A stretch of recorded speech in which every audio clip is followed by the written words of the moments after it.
US President Joe Biden tightens restriction on Huawei and ZTE. US President Joe Biden has signed legislation that stops companies just to be a security threat from receiving new telecoms equipment licenses. The Secure Equipment Act says the Federal Communication Commission (FCC) shall no longer review applicants from companies ruled a third.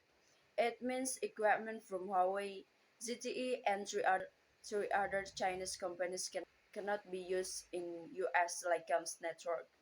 Democrat and Republican senators all approved the bill.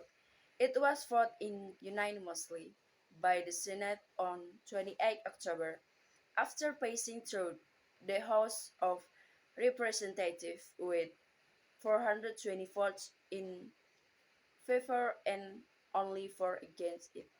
In March, the FCC said it had identified five Chinese companies that pose a threat to national security under a 2019 law designed to protect U.S. communication network.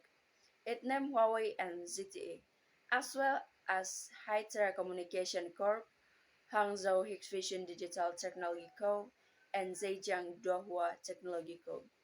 However, the FCC was not required to reject the company's application to be used in U.S. network. FCC Commissioner Brenda Carr said the regulator had approved more than 3,000 applications from Huawei since 2018. He said the Secure Equipment Act would help to ensure that insecure gear from companies like Huawei and ZTE can no longer be inserted into America's communication network.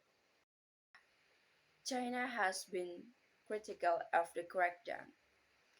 The United States, without any evidence, still abuses national security and state power to suppress Chinese companies. Zhao Lijian, a spokesperson at Chinese Foreign Ministry, said in June the FCC has also proposed new rules that would let it revoke licenses that have already been granted. Last month, the FCC fought to withdraw permission for China Telecom's U.S. subsidiary to operate in the United States, citing national security concerns. President Joe Biden and China's leader Xi Jinping are expected to hold a virtual meeting next week. The reason why I chose this news because I like news about technology.